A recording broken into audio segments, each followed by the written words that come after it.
কুফানগরীতে এক নাস্তিক ছিল। সে বলে বেড়াতো, আমি আল্লাহরে দেখি না তাই মানি না। কুফানগরীর লোকজন বলে, আমাদের এক ইমাম আছে নাম নু'মান ইবনে সাবিত, উনার সাথে বসলে তুমি আল্লাহরে দেখতে পাবা। সে বলে, তাই তাহলে তোমাদের ইমামকে ডাকো। সাইয়েদনা ইমাম আবু হানিফা টাইম দিলেন, এই জুমার দিন, আজকে জুমার দিন না, এই জুমার নামাজের পরে ঠিক ভর দুপুরে 2টায় সবাই আমরা একত্রিত হব। নাস্তিকও আসবে, সাইয়েদনা ইমাম আবু হানিফাও আসবে। জুমার সালাতের পরে লোকের বন্যা বয়ে গেল, বাঁধ ভাঙা জোয়ার, অনেক মানুষ। নাস্তিক এসেছে, লক্ষ লক্ষ লোক এসেছে, আসে নাই ইমাম আবু হানিফা।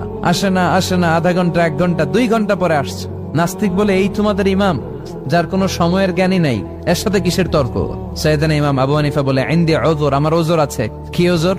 সাইয়েদনা ইমাম আবু হানিফা বলেন, আমি ঘর থেকে বের হয়ে আসার পথে একটা নদী পার হয়ে আসতে হয়।